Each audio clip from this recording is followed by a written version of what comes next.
Welcome to the Mindful Hearts Essay Outline Tutorials. In this video, we're going to cover all of the pieces of the introduction paragraph. So let's go ahead and pull that up.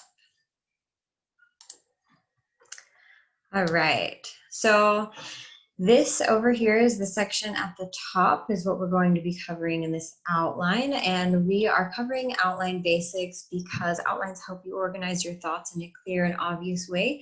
And done correctly, a good outline makes the actual writing process much faster and easier. So the first part of your introduction is your hook or topic introduction. A hook is just something that grabs the reader's attention and makes them want to read your essay. That could be done with a very short story that should take no more than maybe 3 sentences, or a surprising statistic or fact.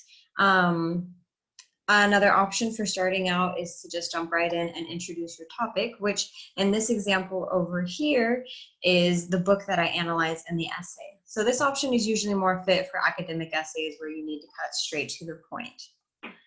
All right, the next part of your essay is your background information and bridge.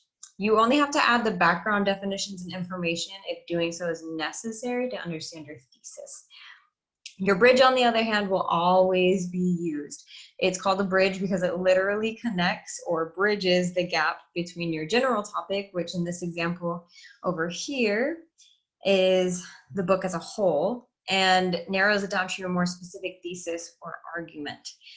I'll add a quick side note here, and that's that you don't actually need to write out this section fully while you're still in the outlining stage, especially the bridge, since you'll first want to really flesh out your hook and topic introduction and your thesis before you actually try to connect the two.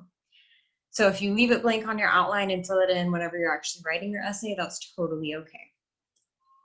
All right, and finally, what is a thesis? The thesis is the most important part of your whole introduction because it is the sentence that states your main point and argument of your whole essay. So that should be done. That should be the first thing you plan and decide on before outlining and writing the essay.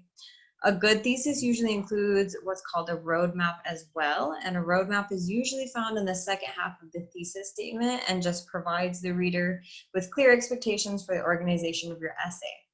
An example of a thesis with the roadmap section highlighted is over here on the right. And you'll notice that each specific subpoint within the main thesis is listed in a clear order and separated by commas. Your essay should always reflect that order that's listed in your thesis roadmap so you avoid confusing your reader. So that covers our introduction paragraph. For more example essay paragraphs like the one I used in these slides, you can check out the PDF on the landing page. Likewise, if you want to learn about body paragraphs and writing conclusions, check out the other videos from this series.